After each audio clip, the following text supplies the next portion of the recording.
Graças e paz, amados. Aleluias. Abra a sua Bíblia, por favor. A carta aos Gálatas, capítulo de número 3.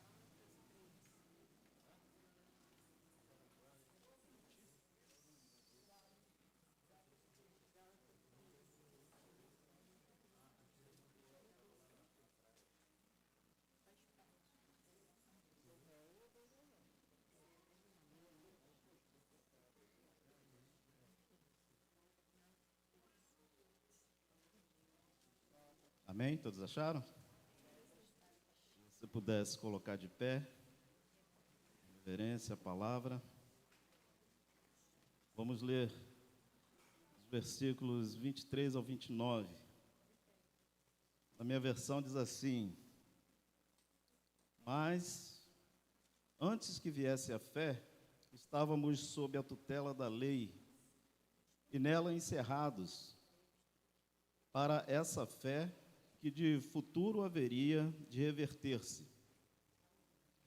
De maneira que a lei nos serviu de aio para nos conduzir a Cristo, a fim de que fôssemos justificados por fé.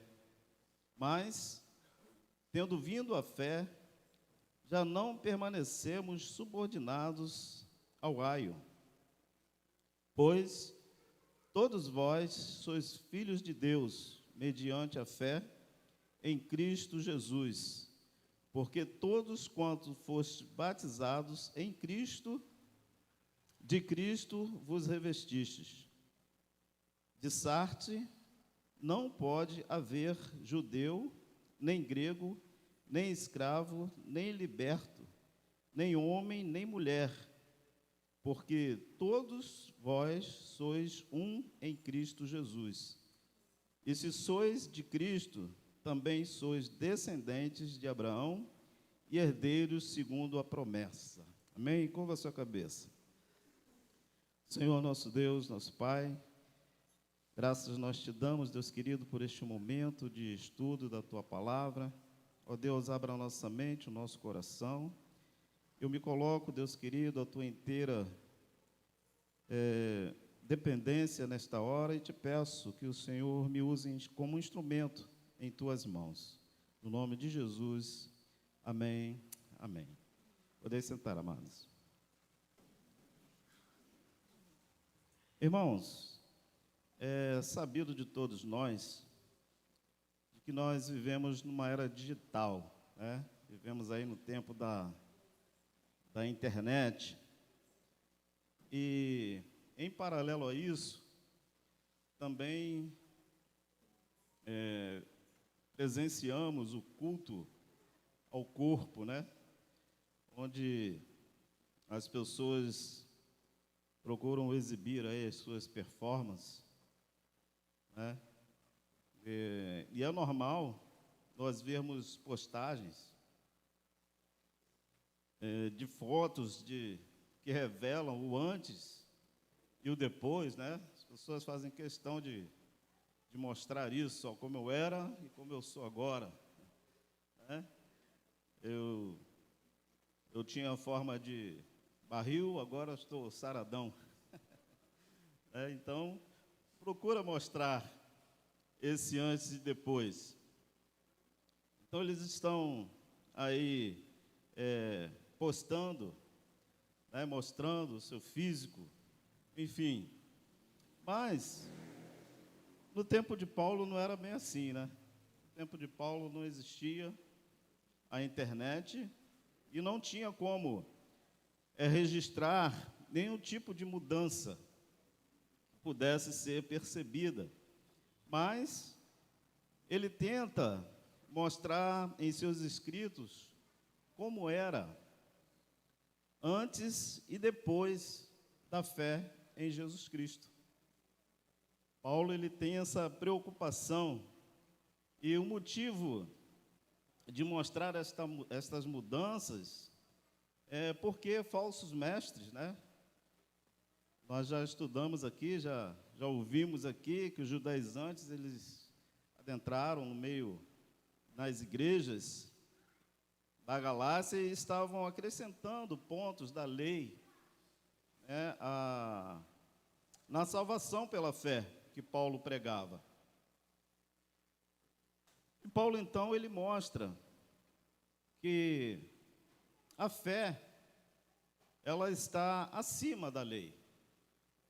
Ela está infinitamente acima da lei. E através da fé em Cristo Jesus, o homem se torna filho de Deus e herdeiro da promessa de Abraão. Mas, antes dessa fé, o homem ele era escravo da lei e era controlado pela lei como seu tutor, né? Como aquele que cuidava, aquele que direcionava. Obrigado, quem ligou a luz aí.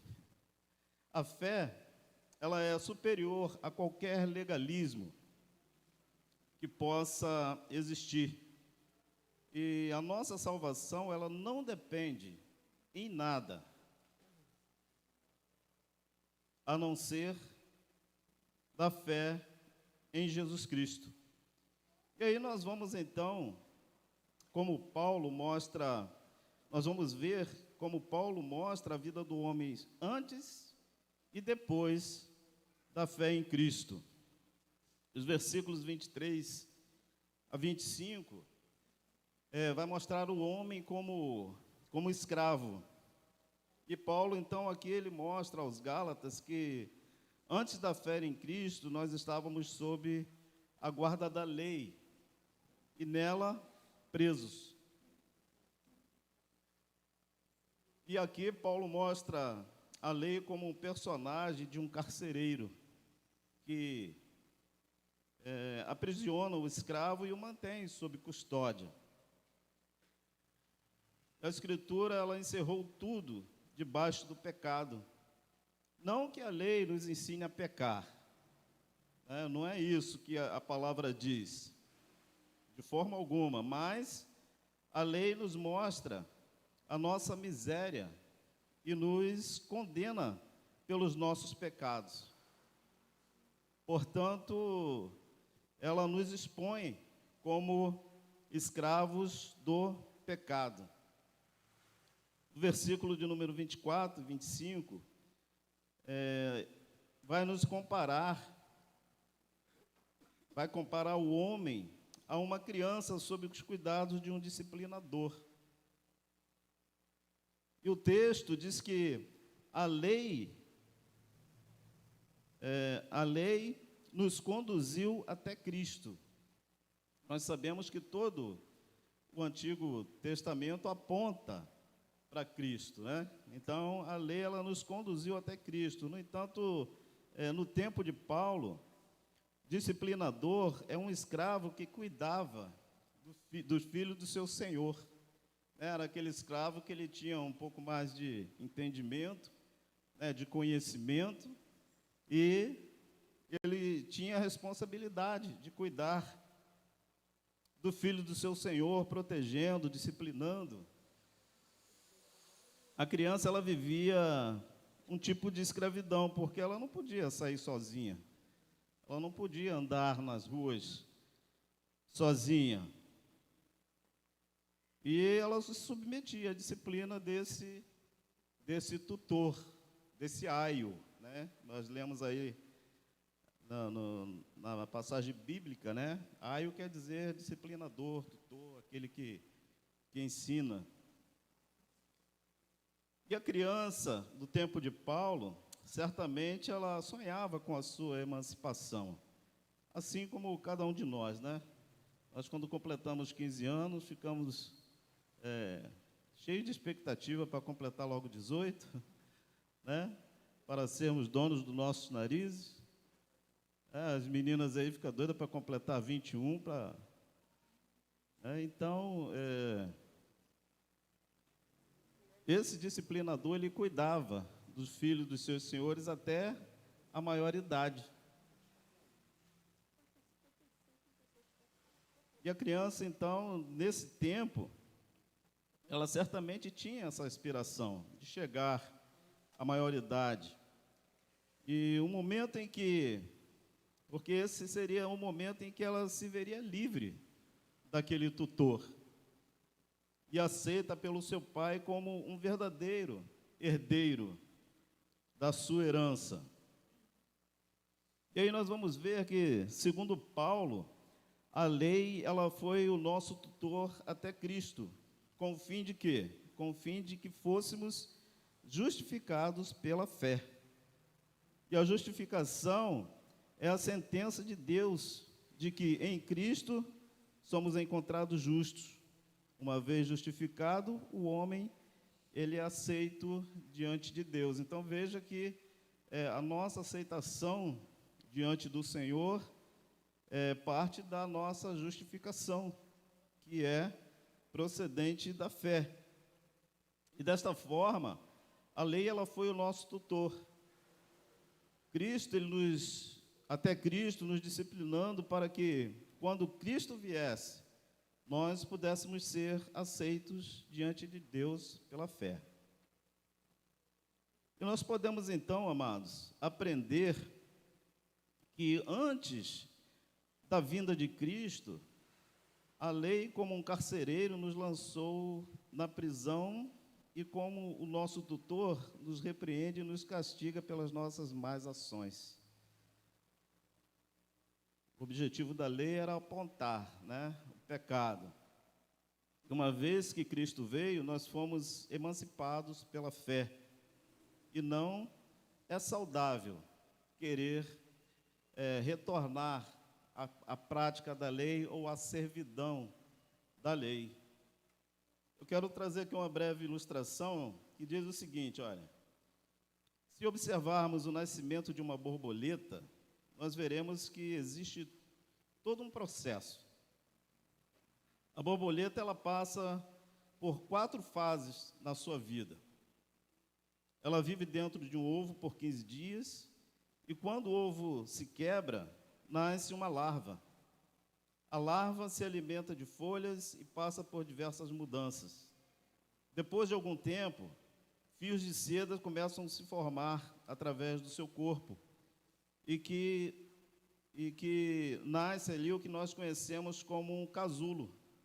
E, por fim, chega a fase adulta, que é quando a borboleta liberta-se do casulo e pode voar livremente, sem ser presa outra vez. Não há dúvida da importância do casulo para o desenvolvimento da borboleta, mas jamais você verá uma borboleta livre entrando de volta no casulo que a aprisionava. A lei, ela teve o seu papel fundamental. Ela nos condena e torna a nossa promessa de Deus, alcançada pela fé em Cristo, indispensável. Mesmo tendo o seu papel fundamental, a lei ela nos aprisiona como um casulo, aprisiona uma borboleta. E uma vez liberto do casulo pela fé, nós estamos livres para fazer voos mais altos. Portanto, seria tolice, seria algo assim impensável voltar às práticas da lei, voltar ao casulo do legalismo. E como é que nós podemos aplicar isso? Não se volte para a lei como meio de salvação. A lei, ela nos conduz até Cristo, que é a nossa salvação. Mas ela não é meio de salvação. Não é por ela que nós somos salvos. Não somos salvos porque nós obedecemos às leis. Somos salvos porque Cristo cumpriu a lei, que nenhum de nós teríamos capacidade de cumprir. Ele cumpriu em nosso lugar, nos tornando livres. E quando o salvo ele obedece às leis de Deus, ele faz como consequência da salvação e não como meio da salvação. Nós já ouvimos isso aqui. Então, achar que os seus esforços poderão te salvar é retroceder ao legalismo, né? Porque ninguém pode ser salvo pelos seus próprios méritos. A gente escuta até algumas pessoas dizer que eu não bebo, eu não fumo, eu não roubo, né? Então eu cumpro a lei dos homens, né? Mas nada disso pode levar você à salvação. E quando nós achamos que os nossos esforços poderão nos salvar, isso é uma grande ofensa à graça de Deus, ao presente e merecido que o Senhor nos concedeu. Os versículos 26 a 29 vai mostrar, então, o resultado da fé na vida do homem. O que a fé traz para o homem, né? E então, em Cristo, nós recebemos o direito à filiação. O homem ele se torna filho e herdeiro herdeiro da promessa. Ele entra para a relação, para o rol dos que foram justificados, onde as diferenças já foram todas sanadas. E é importante notar a mudança do pronome, nós para vós. Nos versículos anteriores, Paulo dizia assim, olha, estávamos sob a custódia da lei, nós estávamos, né, sob a custódia da lei. A lei foi o nosso tutor, para que fôssemos justificados pela fé, e não estamos mais sob o controle do tutor. Agora, a mudança do pronome se dá para que os cristãos da Galácia fossem mais impactados pela fala diretamente a eles e torna evidente o que eles são em Cristo. Primeiramente, Paulo diz assim, olha, todos vocês, né, todos vós, são filhos de Deus. Uma vez justificado pela fé, agora os cristãos são filhos de Deus. Jesus é o único Filho de Deus. Todos os que nele crê são filhos de Deus por adoção. E nós louvamos a Deus por ter sido adotados, amém? Nós louvamos a Deus por essa grande oportunidade que Ele nos concede. E só há uma forma de se tornar filhos. Essa filiação ela se dá mediante a fé. Não tem outro jeito. A fé em Jesus Cristo. E não pela prática da lei. A circuncisão que os judaizantes tanto defendia era um ritual de inserção ao judaísmo. E Paulo diz que os cristãos em Cristo já foram batizados. Então, veja que não precisa mais nada. Isso é o batismo, né? E o batismo é um meio de inserção ao cristianismo. As pessoas elas tomam conhecimento da nossa conversão quando nós nos batizamos, porque isso é feito de forma pública, né? Nós então declaramos para a sociedade que agora nós pertencemos a Cristo. E isso acontece de forma posterior à fé. Primeiro nós cremos, depois somos batizados. Uma vez que Cristo ele foi recebido por meio da fé, os salvos eles estão aptos para serem batizados. Eles abandonaram as vestes do pecado e agora se revestiram, né, das vestes de justiça de Cristo.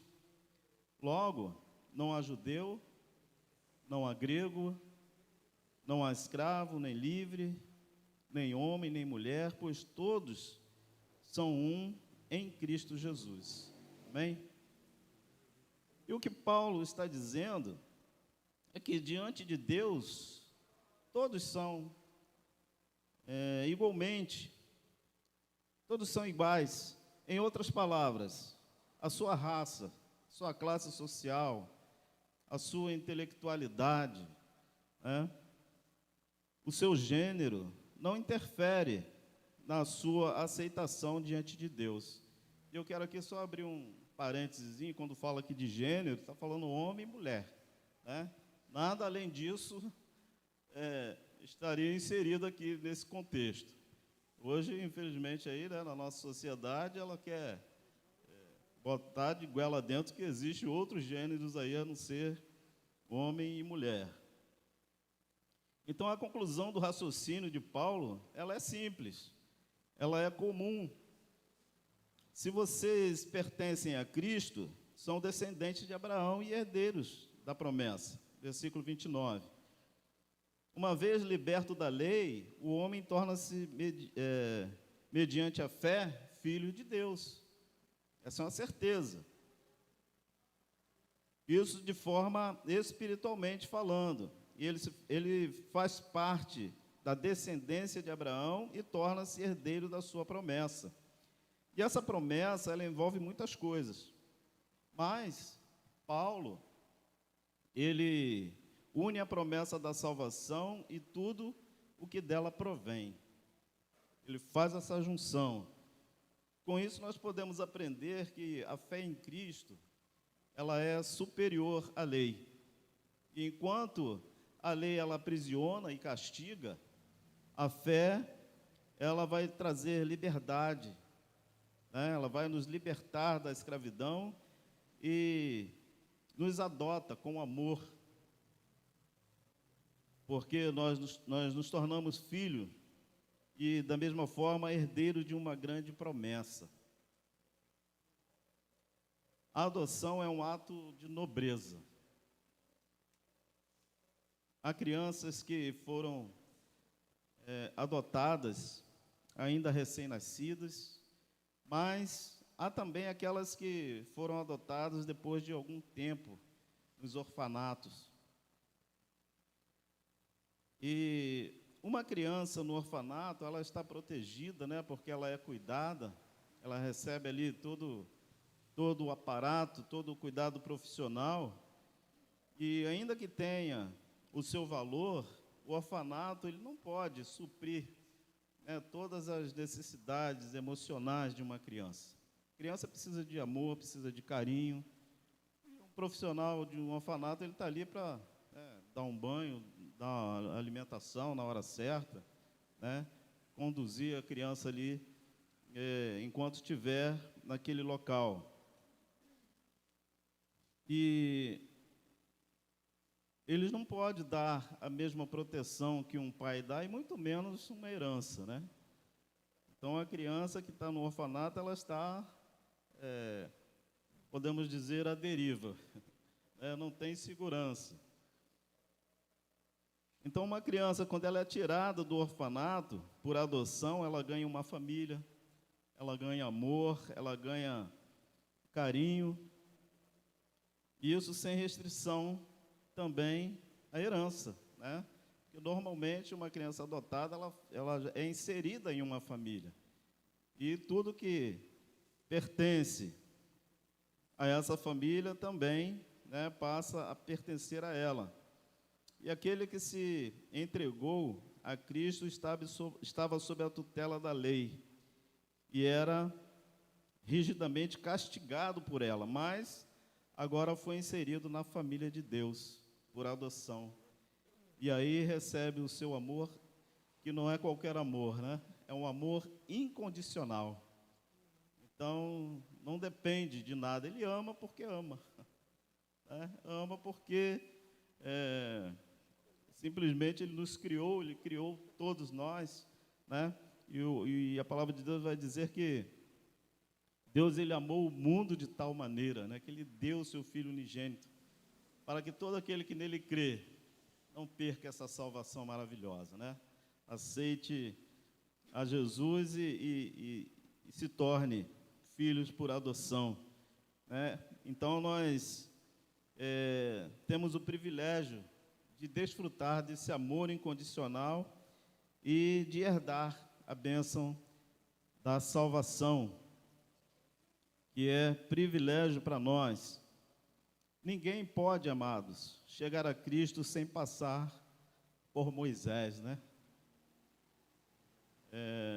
Quando nós anunciamos o Evangelho, nós devemos enfatizar que o homem ele está aprisionado em Moisés.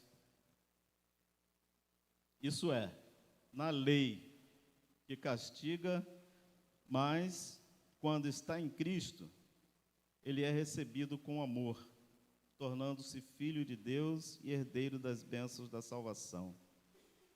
Existe a pregação legalista e também existe a pregação da graça. A pregação legalista determina a forma de viver para ser salvo. Pessoas que acham, né, que eu não bebo, não fumo, eu não roubo, eu vou ser salvo. Mas nós sabemos que não é bem assim. Precisa-se viver desta ou daquele modo, daquela forma, para ser salvo. O homem precisa fazer ou deixar de fazer uma porção de coisas para ser salvo. E esta mensagem mostra ao homem o seu dever e a sua incapacidade, mas não apresenta a graça de Deus como meio para alcançar o objetivo. A pregação pela graça, por sua vez, ela passa pela lei, ela ensina que os homens devem ser santos como Deus é santo. Ela também mostra a incapacidade humana de cumprir a lei. E a diferença é que esta mensagem, ela focaliza o poder de Deus, sem tirar do homem a sua responsabilidade. Porque, ainda que ensine que o homem deve operar a sua salvação com temor e tremor, a mensagem da graça, ela também ensina que tanto querer como efetuar provém de Deus, não provém do homem. O coração do salvo, ele é tomado por 4 sentimentos. O primeiro sentimento, ele sente o horror da ofensa a Deus. Então, quando nós nos convertemos, né? Muitas das vezes nós falamos, puxa vida, por que eu demorei tanto? Ou se eu soubesse que era assim, eu teria já me convertido há muito tempo. Então, nós sentimos essa ofensa. Segundo sentimento, ele sente tristeza por não ser capaz de agradar a um Deus que é santo. Nós não podemos, por nós mesmos, agradar a Deus, a não ser quando alcançado pela sua graça e pela sua misericórdia. Terceiro, ao entregar a vida a Cristo, ele sente o amor do Pai que o escolhe em sua família. E por fim, o homem ele sente o gozo da salvação, a alegria da herança prometida. E se os nossos púlpitos hoje tiverem pregações que falem acerca da graça de Deus, nós teremos, amados, mais verdadeiros salvos. Talvez menos membros, mas verdadeiros salvos.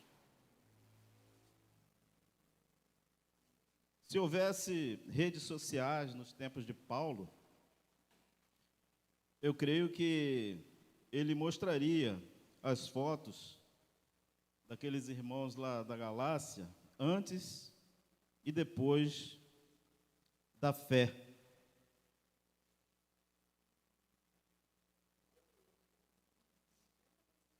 Como isso não era possível, ele descreveu perfeitamente este cenário na carta aos Gálatas. Antes o homem era escravo da lei, e como uma criança ele estava sob uma dura disciplina, né, a lei conduzindo ali com rigidez. Depois da vinda de Cristo, o homem ele torna-se filho de Deus, sob agora uma nova direção, como herdeiro da herança inigualável. Você tem rede social? Creio que todos têm, né? Hoje acho que não tem ninguém que não tenha uma rede social. Você que possui redes sociais, você pode mostrar para o mundo o seu antes e o seu depois? Cada vez nós usamos a rede social para tantas coisas, tantas postagens que não falam, né, acerca do que Deus fez na nossa vida. Então, se você tem, lembre-se de enfatizar a graça de Deus. Amém?